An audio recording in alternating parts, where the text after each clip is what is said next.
Rezende Reis. Ele é advogado. Eu vou começar, Rômulo, numa ordem que cada um tem uma preferência, né?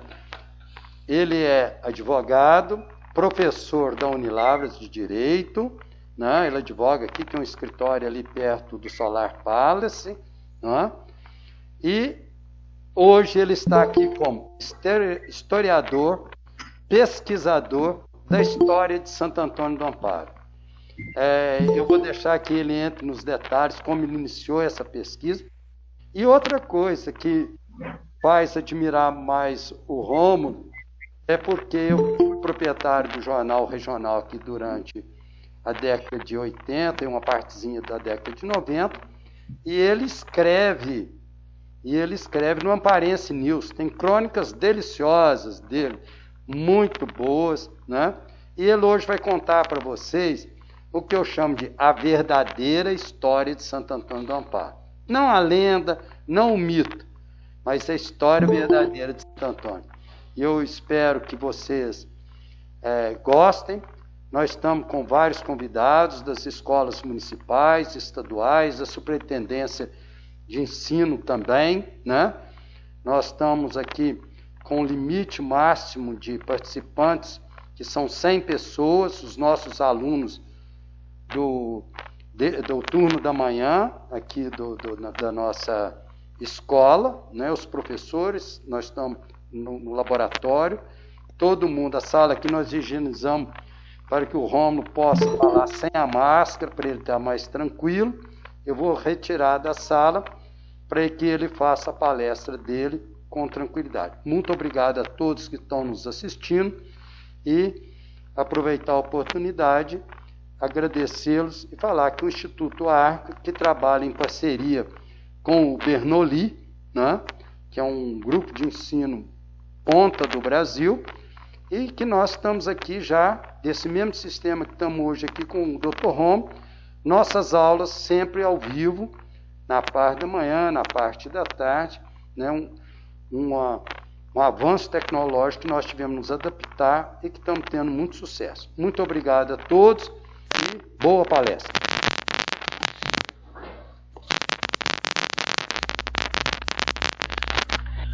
Primeiramente, bom dia, pessoal. Eu queria aqui agradecer, né, ao Marcelo, à Tia Júnia pelo convite de estar aqui conversando um pouco com vocês, batendo um papo a respeito da história da nossa cidade, né? Primeira coisa que a gente tem que pensar, por que olhar para o passado?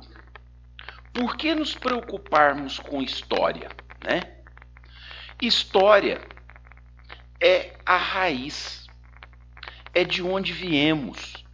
E se a gente não tem a exata noção da nossa origem, nós não vamos ter perspectiva para o futuro.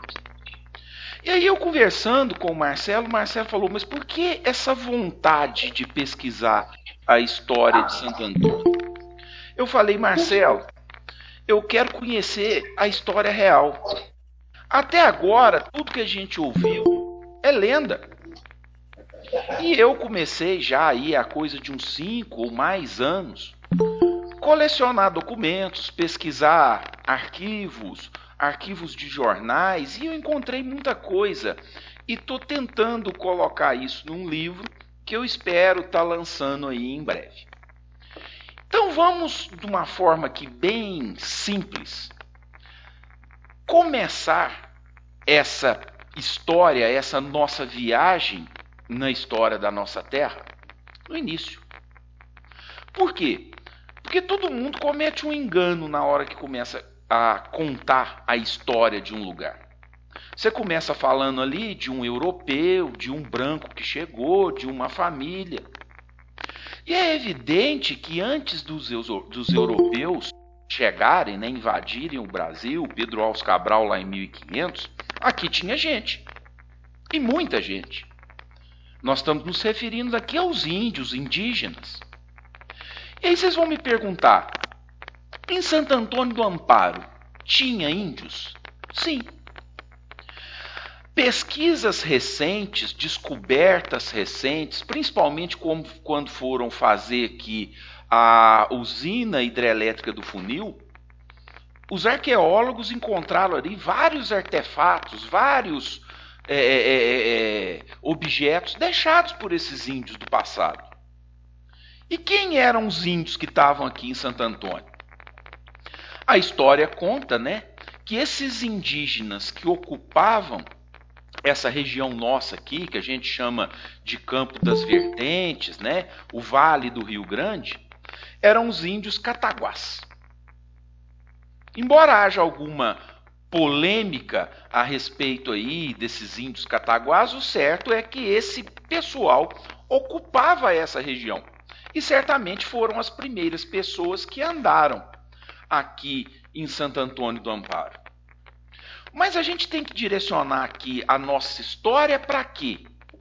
Né? Se a gente quer entender como é que a nossa cidade surgiu. Bom, essa história ela começa com os bandeirantes. Certamente aí os alunos, né, já ouviram falar em aula, ou o professor de história vai comentar com vocês a respeito dos bandeirantes, né, que entraram desbravando aí o sertão brasileiro.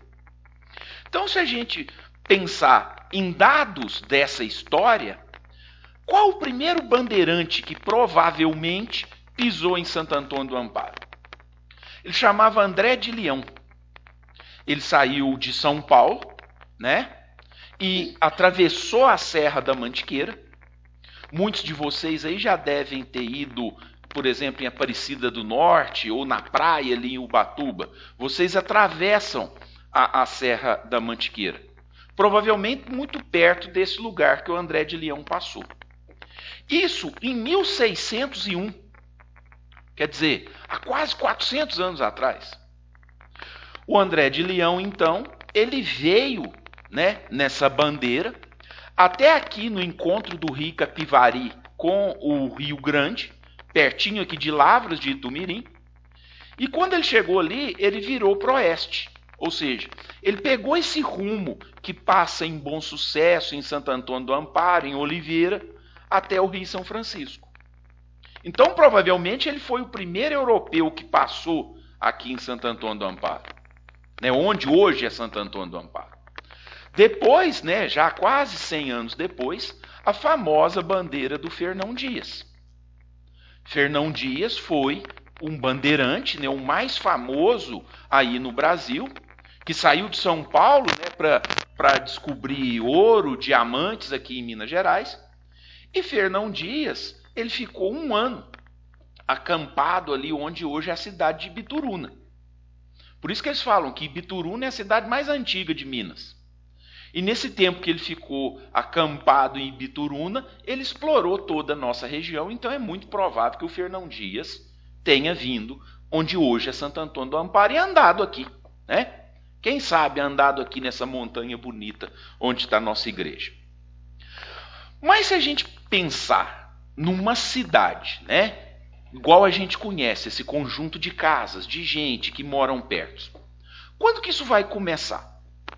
Em Minas Gerais, no início do século XVIII, né, 1700, eles descobrem ouro. E naquela época os portugueses, né, estavam desesperados atrás de ouro, de buscar riqueza aqui na América. Então os portugueses, né, os paulistas, eles descobrem ouro no Sabarabuçu, onde hoje ali é perto de Ouro Preto, né, Mariana, aquela região ali. E começa a vir gente para cá buscar ouro, todo mundo querendo fazer fortuna, tirar ouro da terra. E nesse movimento de gente, né, é onde começa o estado de Minas Gerais. Vem gente que está lá no litoral, no Rio de Janeiro, entra gente aqui pelo sul de São Paulo, pelo norte da Bahia. Todo mundo quer vir para cá achar ouro. E aí começa a circular gente em Minas Gerais. E aí o que nós temos? Nós temos a criação dos caminhos, das primeiras estradas ali para os tropeiros levar a mercadoria de burro, de cavalo, né, de carroça. Nessa época, pessoal, os portugueses, eles controlavam esse caminho. Para quê? Para evitar que o ouro fosse roubado. E aí as pessoas só podiam passar pelos caminhos que os portugueses deixavam. E aí criou-se, né, lá por volta de 1720 ou antes um pouquinho, a chamada Estrada Real. Né? Era um caminho que ligava Ouro Preto até o porto lá de Paraty, no Rio de Janeiro. E ele passava aqui no sul de Minas. Depois, descobriram ouro em Goiás. Aí os portugueses fizeram outro caminho, que era a Picada de Goiás, que saía de onde hoje é Tiradentes, passava aqui por Oliveira, São Francisco de Paula e ia até lá em Goiás. Tudo isso para trazer ouro. Só que em 1732, eles começaram a fazer um atalho nesse caminho. E aí os portugueses autorizaram umas pessoas ricas da época, né? Os Bueno da Fonseca, que criaram Lavras, um pessoal de Tiradentes, a abrir um atalho, ligando esses dois caminhos. Esse atalho ele ficou conhecido como Atalho de Manuel de Sá, que era o dono lá da fazenda onde ele começava. Essa estrada, esse caminho, ele começava hoje na cidade de Cruzília, onde hoje é Cruzília. Minha avó é de lá, daquela região. Ele passava em Cruzília, Luminárias, aquela serra de Luminárias, passava em Lavras, atravessava o Rio Grande, né, onde hoje é a represa do Funil, e passava justamente aqui em Santo Antônio do Amparo para sair em Oliveira. E ligava os dois caminhos. Então, nessa época, 1730 e poucos, que esse caminho foi aberto, onde hoje é Santo Antônio do Amparo, os tropeiros passavam por aqui. E provavelmente já tinha gente aqui. Aqui era o que eles chamavam de pouso, né? O lugar que os tropeiros vinham de cavalo e paravam para dormir. Era o pouso dos tropeiros. Então, por essa época, né, pelo tempo desse atalho do Manuel de Sá, 1730, Santo Antônio, onde hoje é Santo Antônio, já era a passagem aqui dos tropeiros. E mais ou menos, isso eu acredito, mais ou menos por volta de 1745 a 1750, ou seja, a coisa aí de 250, 270 anos atrás, tinha um português que veio para o Brasil. Esse português chamava Manuel Ferreira Carneiro. E ele era tropeiro, né? Ele era comerciante, ele andava por esses caminhos, comprando e vendendo as coisas. E ele tinha um apelido, Jangada. E eu acredito que agora todo mundo começa a entender um pouco essa minha história. Certamente, por volta de 1740 a 1750, o Jangada deve ter passado aqui, no atalho do Manuel de Sá, e certamente, como nós todos gostamos, ele gostou muito desse pedaço de chão. Né? Certamente deve ter dormido aqui num pouso de tropeiros e falou, de quem tem posse disso aqui, né? E aí entra a lenda. Falam que ele trocou a terra por um capote. O certo é que até a lenda é provável, né? Naquela época a terra não valia nada e roupa valia muito, então talvez tenha trocado por um capote, a gente não sabe. Disso nós não temos registro. Mas o certo é que o Jangada se estabeleceu aqui em Santo Antônio do Amparo, onde hoje é Santo Antônio do Amparo. E isso eu acredito por volta aí de 1750. E com que documento nós vamos provar isso? Um grande pesquisador, né, que é o Mário Lara, ele achou uma carta de Sesmaria. O que é isso, gente? Antigamente as terras não tinham ali dono, né? Ninguém tinha um papel, um documento, uma escritura de terra.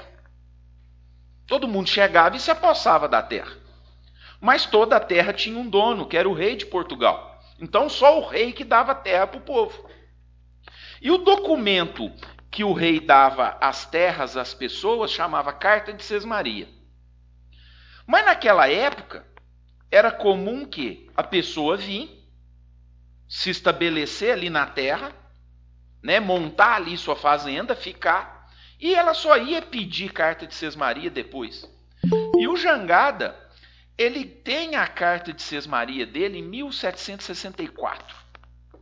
Isso é sinal de que ele já estava aqui. E nessa época, então, começa Santo Antônio do Amparo como cidade. Por quê? O Jangada faz aqui, né, começa a fazer em Santo Antônio uma igreja. Ele obtém uma autorização do bispo lá de Mariana para fazer uma igreja. E ele começa a fazer a igreja aqui onde é a matriz. Só que depois Jangada vai embora. Jangada tinha mais terras, mais negócios por lá de Campo Belo, de Santana do Jacaré. Ele vai se estabelecer numa outra fazenda dele, lá próximo de Santana do Jacaré. E quem fica aqui na fazenda da Lagoa? Esse sim, um dos principais personagens da história de Santo Antônio, que é o filho do Jangada. Ele chamava José Ferreira Cardoso, salvo engano era o filho mais velho do Jangada. Jangada teve vários filhos, que fundaram cidades no Triângulo Mineiro, no Espírito Santo e por aí vai. Mas o que nos interessa aqui é o Zé Ferreira Cardoso, né?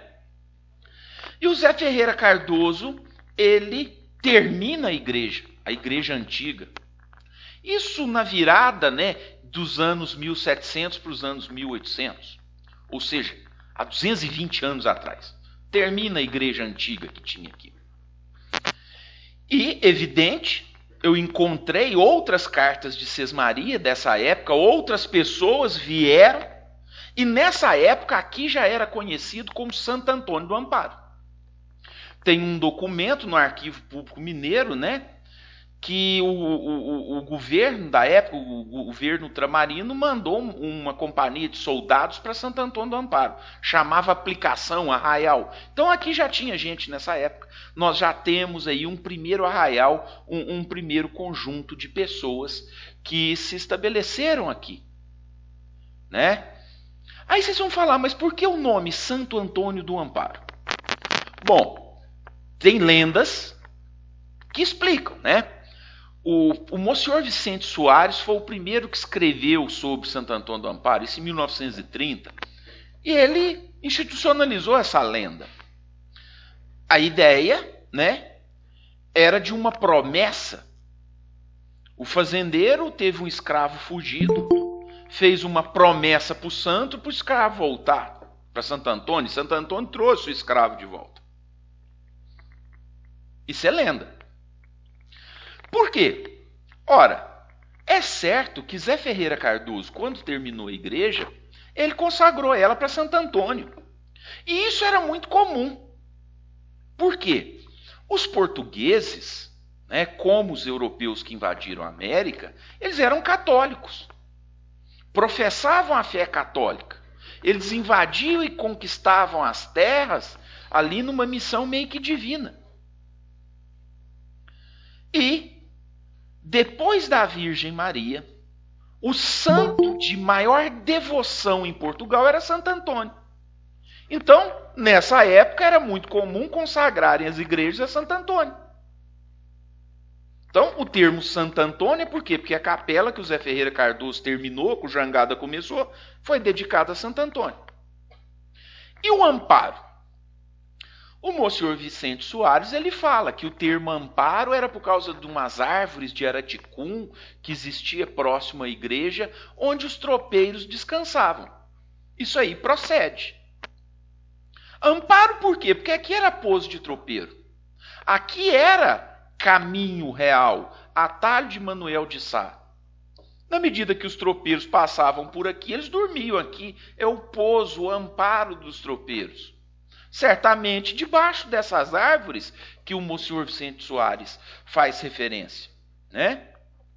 Então, essa é a história mais plausível para a origem do nome da nossa cidade, né? Essa é a história mais correta, que a gente consegue documentar e rastrear, né? Esse termo aí, essa lenda do escravo. Bom, nós temos que dizer que nessa época, né, não só no Brasil, como no mundo, na maior parte do Novo Mundo, nós tínhamos escravidão. Essa coisa horrível, né? Que principalmente vocês, crianças, estudantes, têm que aprender, têm que estudar para evitar que isso se repita. E essa região de Santo Antônio era uma região de fazendas que tinham escravos. Escravos que fugiam, né? Aqui nessa região já tem notícia de quilombos, o quilombo do Ambrósio, aqui próximo em Candeias, o quilombo da Ibituruna, que eram resistência dos escravos. Ninguém queria ser escravo, todo mundo queria liberdade, eles fugiam, eles resistiam. Então pode ser que os escravos fugiam sim nessa época. Mas pensar aí numa promessa para Santo Antônio trazer o escravo de volta, eu, por exemplo, gosto muito de Santo Antônio. Eu acredito que Santo Antônio não ia atender essa promessa não, porque escravidão era uma coisa muito feia, muito ruim, que a gente tem que estudar, entender, para que isso nunca se repita, né? A escravidão é um capítulo triste da nossa história, e nós tivemos escravos, sim, nessa época, que fugiam, mas a questão do Santo Antônio é a fé dos portugueses da época. Santo Antônio era o santo de devoção dos portugueses. Mas vamos seguir para adiante, né? Vamos caminhar um pouquinho mais com a nossa história aqui de Santo Antônio. Aí vocês vão me perguntar, tudo bem, já tínhamos uma igreja em 1700 para 1800, né? Vamos pegar 1800. Nós já tínhamos aqui a igreja que o Zé Ferreira Cardoso fez, terminou, que o Jangada começou. Nós já tínhamos aqui pessoas, casas próximas à igreja, né? Já tínhamos outros fazendeiros, porque tem outras cartas de Sesmaria dessa época, né? Então tudo começa, né? A nossa cidade de Santo Antônio do Amparo, ela começa aqui pertinho de onde eu estou conversando com vocês agora, aqui e no entorno de onde hoje é a nossa matriz, no alto dessa montanha, né? Tudo começa por aqui. Agora, oficialmente, bom, nessa época não existia uma cidade de Santo Antônio do Amparo. O que tinha aqui era um arraial. E esse arraial, ele tinha que pertencer a algum lugar. E onde que a gente pertencia nessa época? A vila de São José del Rei, Tiradentes. Então, tudo isso era município de Tiradentes. Depois se cria, por volta de 1830, mais ou menos, pouco mais, pouco menos, se cria a vila, ou seja, a cidade, o município de Oliveira. E aí, o arraial de Santo Antônio do Amparo passa a pertencer à vila de Oliveira. Então, a gente fazia parte do município de Oliveira. Só que em 1832, né, a economia aqui de Santo Antônio começa a crescer, né? O arraial começa a ganhar importância. E aí o que acontece? Em 1832, nós deixamos de ser um simples arraialzinho, né? Um simples ajuntamento de casas. E aí passamos a ser o quê? Uma freguesia. Nessa época, para vocês entenderem, pessoal, não tinha cidade igual tem hoje. Cidade de Santo Antônio, né? Você tinha a vila e você tinha uma cidade menor que chamava freguesia. Era tudo meio misturado com a Igreja Católica, né? A freguesia era o quê? A capela, o padre e seus fregueses.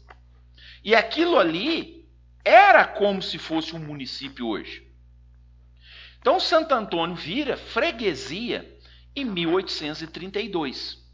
E com um detalhe: pertenciam a Santo Antônio do Amparo. Fazia parte dessa freguesia de Santo Antônio do Amparo Perdões e Cana Verde. Então, essa freguesia, ela ia até o Rio Grande. Só que, e tudo pertencendo à Vila de Oliveira. Só que em 1849 o pessoal de Lavras começa a brigar, né? E aí eles tomam Perdões e Cana Verde da Vila de Oliveira e a freguesia de Santo Antônio ficou sozinha. E não ganhamos ainda emancipação política. né? Não nos tornamos independentes de Oliveira. Continuamos a pertencer a Oliveira. E depois? Bom, depois a economia aqui começa a ficar importante, né? Aquele filho do Jangada, o Zé Ferreira Cardoso, né? Ele ficou muito rico. Porque ele era tropeiro. Ele produzia as coisas aqui na fazenda, onde hoje é a NKG, a antiga fazenda da Lagoa, que era dele. Ele comprava as mercadorias dos outros fazendeiros aqui de Santo Antônio. O que ele fazia? Botava isso tudo no lombo de burro e ia vender no Rio de Janeiro, na corte, né? Nessa época, o rei de Portugal morava no Rio de Janeiro, Dom João VI. Então ele ia vender as coisas lá e comprava as coisas lá para trazer para vender aqui. E ele ficou muito rico com isso. E todo mundo aqui no entorno foi ficando rico, né? A economia da cidade foi desenvolvendo. E aí, quando se criou a Vila de Oliveira, esse Zé Ferreira Cardoso, o filho do Jangada, que morava aqui em Santo Antônio, que era o chefe político de Santo Antônio, ele era tão importante que quando eles criaram a Vila de Oliveira, não tinha prefeito, não, nessa época. Prefeito, vice-prefeito, não tinha nada disso. Tinha a Câmara Municipal, né? E o presidente da Câmara, que era o prefeito. Então, os mais importantes eram o quê? Era o presidente da Câmara, o vice-presidente e os vereadores ali. Eles que tomavam conta da cidade. Então, quando criou a Câmara de Oliveira, o que aconteceu? Eles buscaram o Zé Ferreira Cardoso para ser o primeiro vice-presidente da Câmara de Oliveira. Porque Santo Antônio já era muito importante. Mas ainda pertencíamos a Oliveira. E a economia aqui foi crescendo. Mais gente foi vindo para Santo Antônio do Amparo, né? Lá já por volta de 1840, o Zé Ferreira Cardoso, nessas andanças dele, o que ele traz para Santo Antônio? Mudas de café. E o café entra aqui em Santo Antônio, nós começamos a plantar café, gerar mais riqueza. E aí, o Zé Ferreira Cardoso morre, né, o filho do Jangada, e a cidade já está consolidada. O pequeno município ali, aquela freguesia, já está consolidada, né? Nós criamos aqui uma estrutura urbana, a igreja, as casas, as pessoas, a cidade já tal qual a gente visualiza hoje já existia nessa época. Só que, em 1889, cai o Império, proclama-se a República. E aí, os amparenses já não queriam mais, né? As lideranças aqui de Santo Antônio já não queriam mais ficar pertencendo a Oliveira. Os interesses mudaram.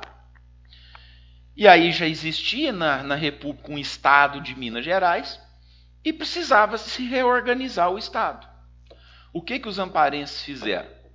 Bom, nós queremos é virar cidade, município. Mas se não for possível, nós queremos agora pertencer a Bom Sucesso. Então, em 1892, Santo Antônio do Amparo deixa de pertencer a Oliveira e passa a pertencer a ser distrito de Bom Sucesso. E aí nós mandávamos, né, nós elegíamos aqui os vereadores de Santo Antônio para representar a população lá na Câmara de Bom Sucesso. Né? O Padre Cardoso, por exemplo, que dá nome à avenida, ele foi vereador na Câmara, o Avilina Guiar e vários outros. Agora, quando que nós tornamos, né? Quando que Santo Antônio do Amparo torna cidade independente? Só em 1939, né? Nós ficamos aí quase 50 anos pertencendo a Bom Sucesso. E aí, em 1939, o que acontece? Aqui tinha um comerciante que tinha muita influência, ele não era daqui, ele chamava Gustavo Martins. E ele tinha amizade com líderes políticos amparenses, o Nilton Ferreira de Paiva, por exemplo, que era descendente do Jangada, o Dr. Nilton. E o Gustavo Martins era amigo do interventor, do governador de Minas, que chamava Benedito Valadares. E aí eles começaram a fazer ali, com outras lideranças políticas de Santo Antônio, um pedido para o governador Benedito Valadares fazer o quê? Olha, nós queremos que Santo Antônio do Amparo se torne cidade, nós não queremos mais pertencer a Bom Sucesso. E aí, em 1939, Santo Antônio vira cidade. Por um decreto, né, do Benedito Valadares, nós ganhamos nossa emancipação política. E o Gustavo Martins se torna o primeiro prefeito nomeado da história de Santo Antônio do Amparo. E a partir disso, nós só crescemos, né? Fomos evoluindo, né? Os nossos distritos cresceram, principalmente o de São Sebastião da Estrela, o Fagundes. Cada vez mais pessoas foram chegando em Santo Antônio do Amparo e chegamos ao momento atual, né? Onde Santo Antônio do Amparo, com todas as dificuldades aí que o Brasil atravessa, né? Mas que Santo Antônio do Amparo é uma cidade em constante progresso, né?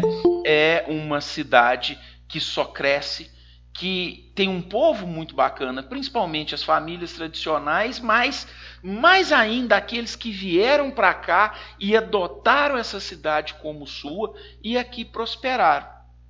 Por quê? Porque agora, né, traçada, mostrando para vocês essa linha histórica, nós podemos falar de muitos outros casos específicos de Santo Antônio, né? Explicar a origem de muita gente. Por quê? Porque na virada do século, dos anos de 1800 para os 1900, nós começamos a ter aqui o quê? A chegada de imigrantes, né? De europeus. Várias famílias hoje aqui são descendentes principalmente de italianos, né? Nós temos aqui as famílias Milani, Laurenti, Bolcato, Carrara. São todos descendentes de italiano que para cá vieram. Temos aqui imigrantes alemães, imigrantes sírios. Todo esse pessoal veio para Santo Antônio do Amparo nessa época. E por que eles se estabeleceram aqui? Por um motivo muito interessante. Porque nessa época, né, no século XIX, o transporte rápido era feito de trem de ferro. Aí vocês vão me perguntar, mas Santo Antônio tinha trem de ferro? Óbvio que tinha. Diferente de outras cidades, né, que a linha de trem passa dentro, a nossa passava perto. Em 1880 e poucos, o trem de ferro chega aqui em Santo Antônio do Amparo. E aí se cria a estação da Tartária. Não sei se vocês já passaram ali no posto Tartária. A estação fica ali embaixo. Então Santo Antônio ganhou ligação com o mundo, né? O pessoal produzia café aqui e levava lá para Tartária, o café era embarcado e ia para ser vendido no Rio de Janeiro. A riqueza só aumentou. E quando se tem a estação da Tartária, os imigrantes tiveram um caminho para chegar aqui em Santo Antônio para vir para cá de trem de ferro. E a gente começou a ter outro caminho para exportar as nossas mercadorias, principalmente o café. Então a gente tem que entender também, pessoal, o detalhe, essa ideia de caminho, né? Desde o início, aquela história que eu contei para vocês, lá no início daquela picada, daquela estrada real que passava aqui, o atalho, Santo Antônio sempre foi o caminho. E tem um outro fato curioso que eu quero contar para vocês. Agora nós vamos contar casos esparsos. Vocês sabiam que só foi possível ligar por estrada de terra, São Paulo a Belo Horizonte, por causa de Santo Antônio do Amparo? Isso em 1942. O que eles chamavam de rodovia, né? E naquela época a gente nem imaginava em asfalto. A rodovia mais rápida entre Belo Horizonte e São Paulo, ela só passou a existir, por quê? Porque em 1942, o Gustavo Martins, que foi o nosso primeiro prefeito, junto com o prefeito de Lavras, que me fugiu o nome, eles fizeram um acordo de construir uma rodovia ligando Santo Antônio do Amparo a Lavras. E eles fizeram. E quando eles fizeram essa rodovia, né? Esse se tornou, porque até, de Belo Horizonte até Santo Antônio já tinha rodovia, e de São Paulo até Lavra já tinha rodovia, as duas se encontraram. Então, o trânsito de carro, de caminhão naquela época, que ia de Belo Horizonte para São Paulo, passava todinho aqui dentro de Santo Antônio. E tem um detalhe para vocês, principalmente os mais novos aí que estão me ouvindo, as crianças. Vocês podem conhecer o início dessa rodovia. Onde que ela começava? Vocês vão ali na Praça do Lava-Pés, né? Na Praça do Lava-Pés ali tem o que eles chamam de pirulito. Tem um marco, tem um monumento. Aquela placa lá marca a inauguração da rodovia de Santo Antônio a Lavras em 1942. Por exemplo, tinha um tio do meu pai que ele tinha uma jardineira, né? O tio, salvo engano, de Gabriel Reis. Ele tinha uma jardineira, que era um ônibus antigo, que ele pegava passageiro em Oliveira e levava para Lavras. Todo dia ele passava aqui em Santo Antônio. Olha só. E essa rodovia depois ela caiu em desuso, porque em 1959 aí nós inauguramos a Fernão Dias, né? E estava tudo asfaltado, ninguém mais ia passar na estrada de terra. Então, quer dizer, aqui sempre foi passagem de muita gente. E isso facilitou com que muitas famílias de fora, muitos imigrantes viessem para cá. E que eu falo, né? Todo mundo que vem em Santo Antônio do Amparo gosta e fica apaixonado por isso aqui. Então, é justamente essa serra, né? Essa montanha bonita que está aqui, onde hoje está a nossa igreja matriz, ela sempre encantou muita gente. O Jangada, o primeiro, e depois dele todos nós, né? Eu poderia aqui falar muito mais, né? Mas eu sei que vocês têm outros compromissos, outras aulas. O que eu quero deixar registrado aqui é o seguinte: a gente passou aqui muito rapidamente pela história da cidade. Isso a gente tinha que ver com muito mais calma. Mas, para os mais novos, né? Eu sei que eu estou falando aqui para crianças, para adolescentes. Vocês mais novos, eu quero fazer um apelo para vocês, crianças. Conheçam a história. A história é muito rica. Vocês, crianças, têm que conhecer a história. Eu, no meu tempo, ninguém me falava de história de Santo Antônio. A gente ficava escutando esse negócio de capote, de escravo fugido e só isso. Mas a nossa história é muito rica. Comecem estudando a história do lugar onde vocês vivem. Comecem a buscar a história da família de vocês, dos antepassados de vocês, porque isso tudo é muito rico. A gente só tem futuro se conhecer a nossa raiz, o nosso passado. Então, principalmente para vocês jovens, né, eu faço esse convite. Conheçam a história, se interessem pela história, principalmente aqui da nossa cidade, que é uma história muito rica, muito bonita, muito interessante. No mais, eu queria agradecer ao Instituto Arco, né, agradecer ao Marcelo, a Tia Júnia, por essa oportunidade de bater esse papo aqui com vocês. Eu achei super interessante. Eu sei que foi tudo muito rápido, né? Eu venho, a minha formação acadêmica, né, do magistério de ensino superior, então a gente fala muito rápido. Eu peço desculpa se a gente falou rápido demais e não deu para entender, mas eu quis aqui mais trazer questões, colocar minhocas. Eu brinco muito sim com os meus alunos. Eu gosto de colocar minhoca na cabeça dos alunos, confundi-los. Para quê? Para que eles despertem para a necessidade de estudar cada vez mais. Foi um grande prazer bater esse papo com vocês. Eu estou sempre à disposição, tá? Para aqueles aí que me conhecem, pode me procurar. Se tiver alguma curiosidade, quiser bater mais papo sobre a história de Santo Antônio, eu tenho ali muito documento, muita coisa para mostrar. Depois que essa pandemia passar, né, ao que vocês estiverem em sala de aula, se o Marcelo quiser, a Tia Júnia, eu volto aqui e trago papéis, fotos para vocês verem, tá bom?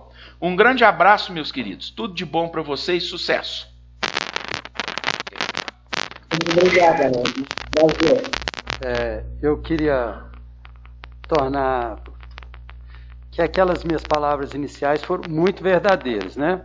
Olha quanta coisa nós aprendemos hoje aqui com o Dr. Rômulo, não é?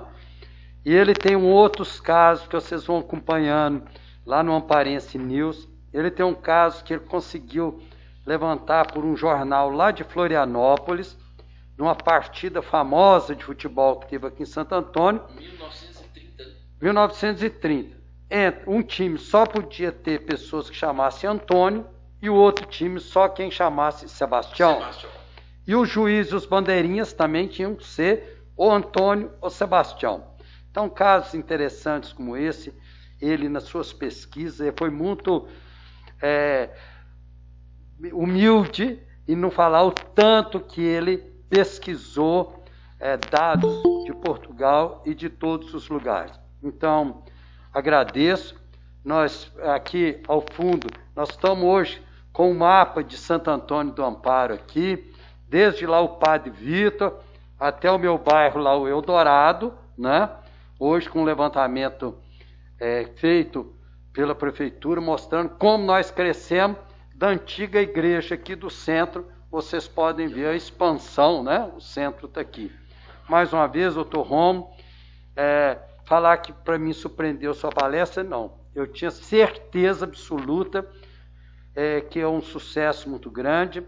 Atingimos o nosso objetivo, que é, dentro das comemorações, contar essa história de Santo Antônio para vocês. Verdadeira história, conforme o doutor Romo falou. Muito obrigado. O Instituto Arco ficou enriquecido com sua palestra. E, ao longo desse período, e mesmo posteriormente, nós vamos trazer aqui outras pessoas para falar não só de assuntos históricos, geográficos, mas também de interesse da comunidade.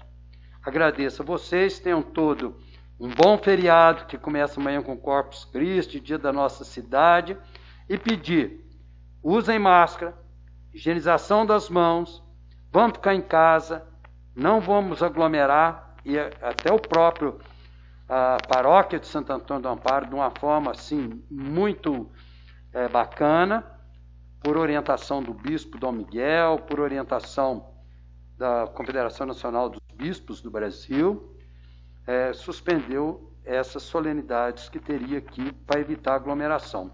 É só a gente pensar que lá na Itália também o Vaticano ficou fechado aí por mais de 60 dias, né? Está voltando agora. Então, nós temos que aprender com a história dos outros, a nossa história, como diz o Dr. Romo. Muito obrigado, tenham um bom dia e um bom feriado nesse dia. Muito obrigado a todos.